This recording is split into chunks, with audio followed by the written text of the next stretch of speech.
Hi guys, welcome to 4.6 Savage. Now, this is going to be an introduction to me. My name's Will. I'm the owner of 4.6 Savage. As you can see, I've started off my automotive career being very young. At 15, I had my first car. I rebuilt it. I put it on the road, got my learner's permit the next day. I drove it, I built it up. My first car was Rose. Now what happened with Rose, that's why I'm slowly rebuilding her. Because I feel like Rose was my first car. She's helped me through a lot. I built that car because that was all I had at the time. That was something to put my time into, to something to be proud of. And I want you people to understand, whoever's watching, when you build a car up, it's not just a build, it's not just a car. A lot of people will say this, a lot of people will act like it's just a car, and it's not. When we do a build, no matter who you are, it is our artwork.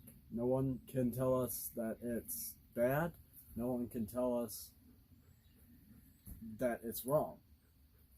Now, there may be some arguments of which somebody's build, of how it should be and how it looks. Perfect example is, take one of my friends on Instagram.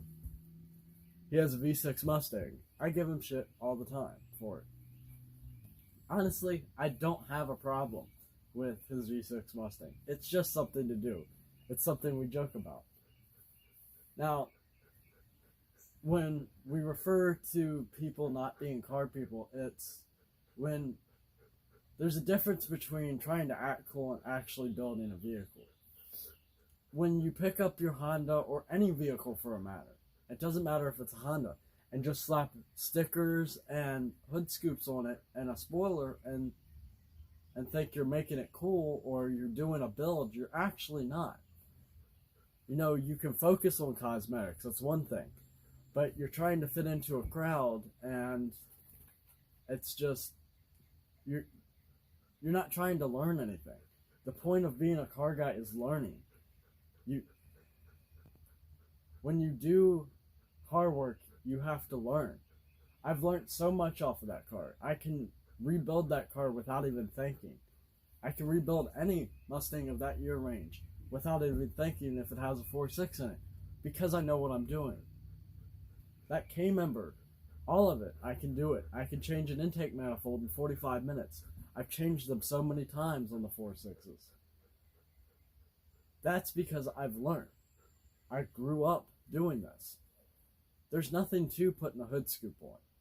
There's nothing to just doing a spoiler. Now, yes, it takes, you have to do it, but you have to learn where it is. You can't just put a hood scoop on and think you're quick. You can't just do a spoiler and think you're fast.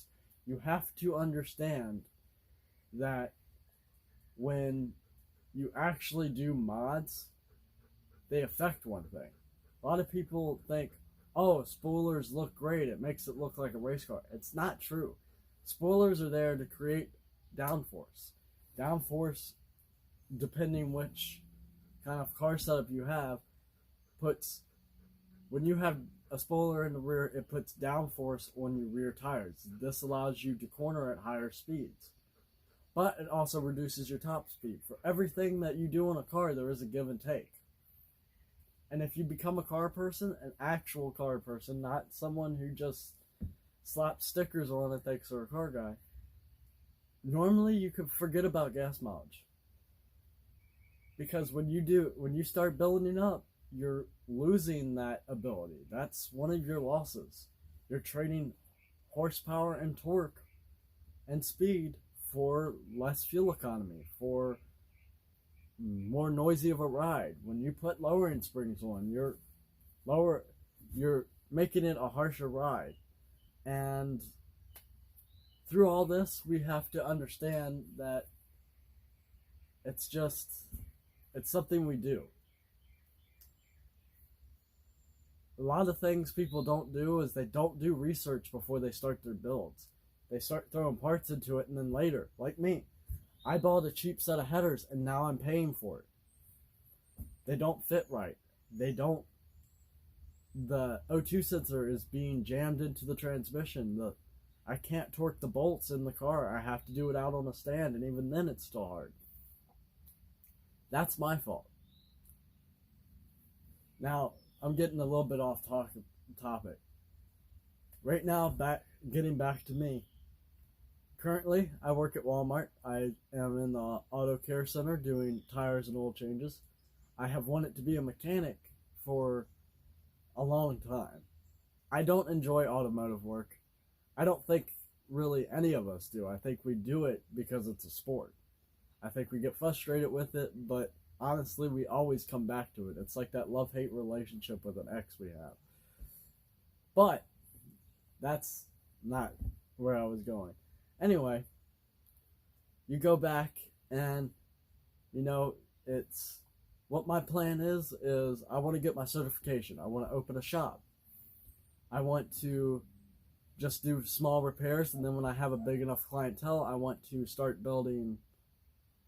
a speed shop basically, and start making my own builds and racing them and doing everything. That's what I'm trying to do with Rose. I've been homeschooled my whole life. That's why I don't show my face on camera very much. I'm not very crowd centric. I don't like to talk to people very often. Yet again, why I don't show my face, and I've really tried not to show my face very often. I stutter a lot. That brings my confidence down.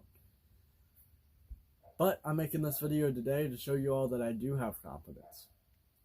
Now, with that said, when you start a YouTube channel, you have to have the confidence to do it. And more I'm realizing this. And it's taken me a while to get it, but I'm starting to finally get it. And a lot of my friends have been helping me, and I thank them for their help and everything they've done for me. Now, with that being said, that's all for this video. Like and subscribe my channel, and be savage.